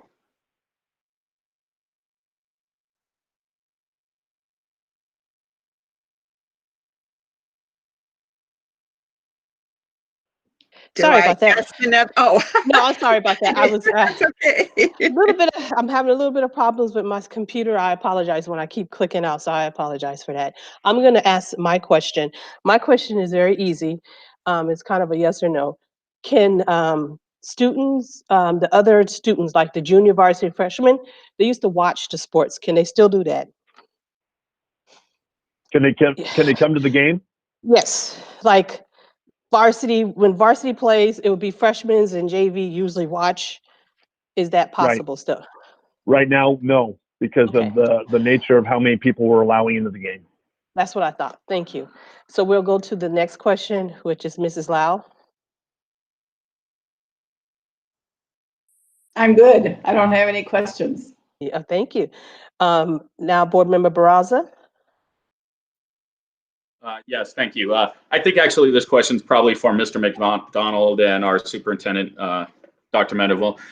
Just more related to this, we just heard the importance of students being able to have some interaction and some aspect of normalcy. I think Mr. Huffine really hit on the aspect that these students aren't even concerned with playoffs or competition, more or less just camaraderie and being able to get out and work together and be a team again.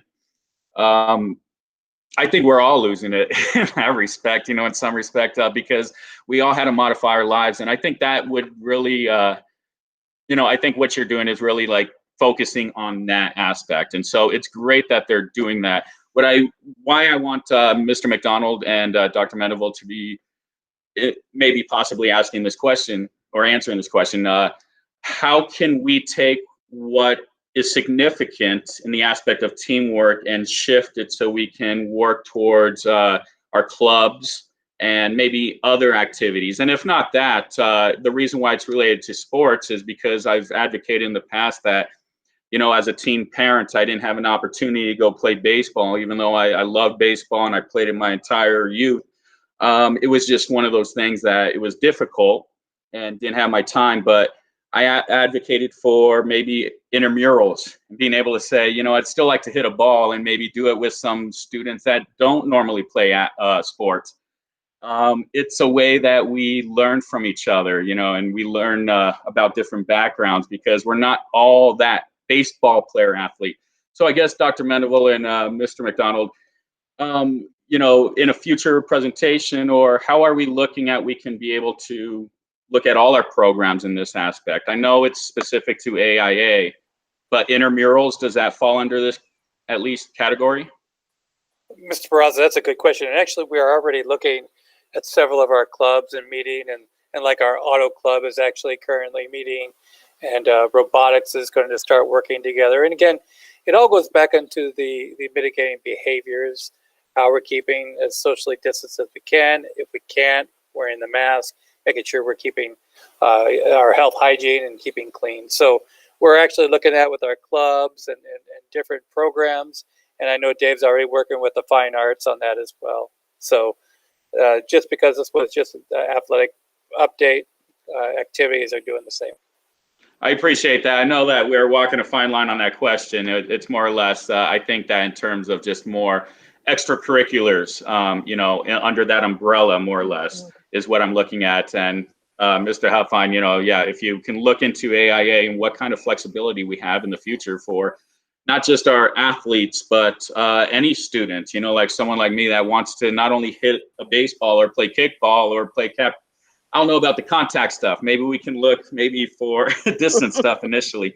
But, I've been encouraging some of the engineering students to say, hey, maybe we can still use our football fields to launch watermelons, That's a social distance stuff that we can learn about physics and force and, velocity. And, we can do it in a way. All I'm looking at is ways that this fall is going to be tough. And if you guys can advocate for our students to be able to come back in some aspect, again, just kick a ball, hit a ball, toss a watermelon across a football field.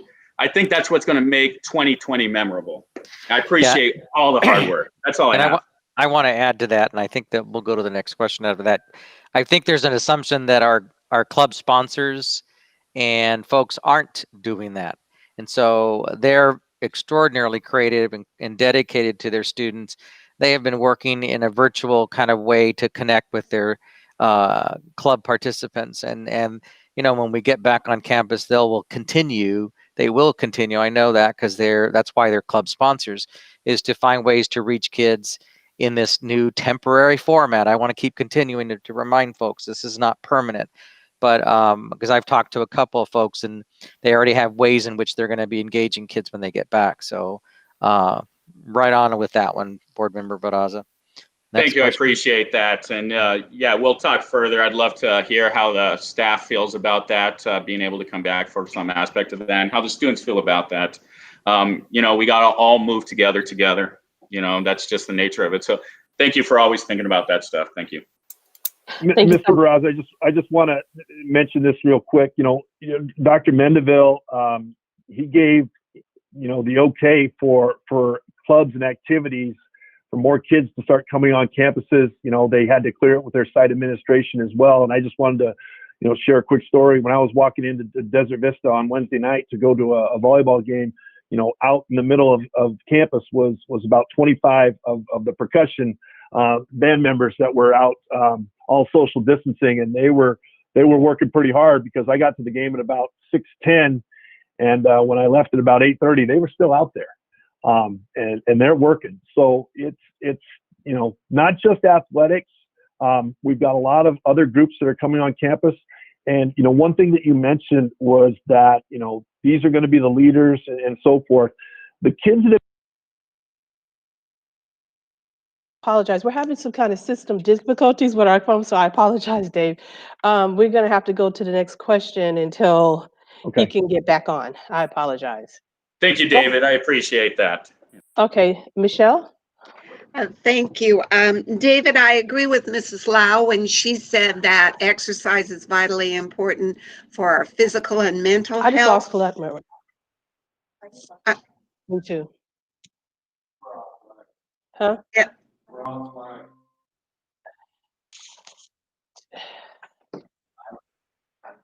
Do you want me to continue? Yes, please. I'm not. Anyway, I will continue. As important as that is, and I do believe it's vitally important for everyone, I also know many of our student athletes depend on scholarships for colleges. And I'm wondering during this time, are we allowing... I am, but everybody else I can't see. And Can you hear me? I can't. Because it says your network is lost. I'm sorry. Can you hear me? Yeah. Okay, Michelle, I can hear you now. Oh, good. I know that many of our student athletes depend upon scholarships. Are we allowing recruiters or college coaches into swim meets or something to see these students?